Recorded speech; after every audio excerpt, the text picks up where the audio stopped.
Assalamu alaikum wa rahmatullahi wa barakatuh. Welcome back to our mini-series on the women of the Quran. Last week we talked about the wife of Ibrahim, Sarah, and we thought about the ways that she was honored in the Quran as a mother, and as a mother not just of a blessed son, a prophet, but really a mother that we look to as Muslims to a long lineage of prophets and sacred figures.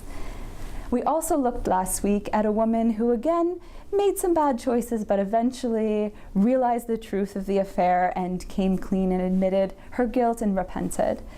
Now I want to take us this week to a woman who, unlike Sarah, is not related to anyone explicitly that the Quran narrates.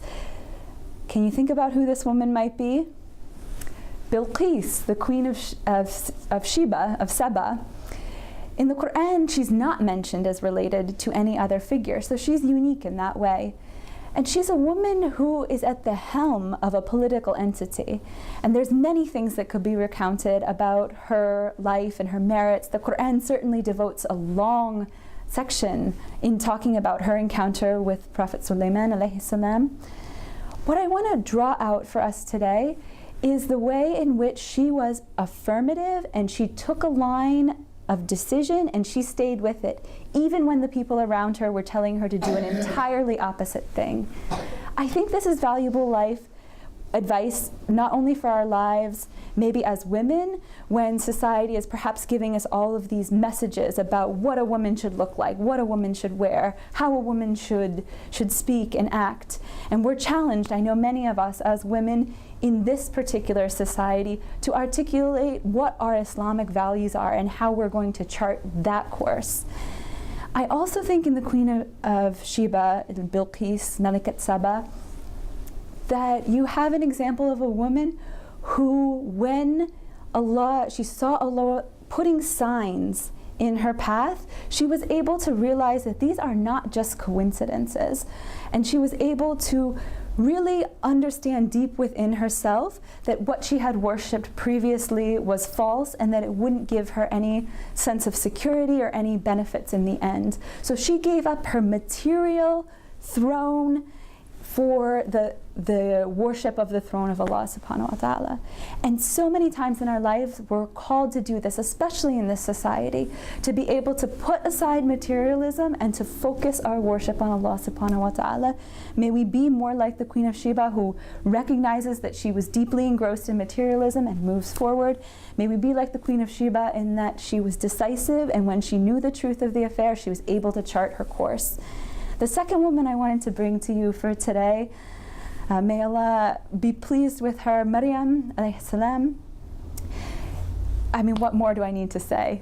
Maryam alayhi salam, of course, that she's one of the women who have achieved perfection in this lifetime. May Allah give us just a little bit of the blessings that He bestowed upon Maryam. I think some of the lessons perhaps that we can take away from her life is, very early on, she actually secluded herself and spent a lot of time just in the worship of Allah subhanahu wa ta'ala. So much so that Allah provided her with food when she needed it, and she just constantly felt that companionship of being in the care of Allah subhanahu wa ta'ala, the Kareem, the generous, the noble. I think perhaps, and I certainly reflect on this myself, I do not nearly spend enough time simply put aside to the worship of Allah subhanahu wa ta'ala on my own without any other reason, just to be in Allah's presence and to feel that presence and to understand that anything that I need in life, there is no other source. And I think that's a lesson. Maryam, she didn't need to be taught it. She knew it and she carried it forward. There's many other things that could be said, but I think that in this day, half the world, at least statistically speaking, has a relationship to this figure of Maryam.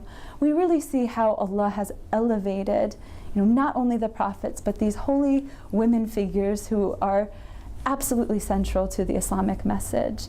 May we look to their lives, all of us, and imbibe their good qualities. And may Allah give us just some of the blessings that He gave to our beloved messengers and their righteous companions. Assalamu alaikum wa rahmatullahi wa barakatuh.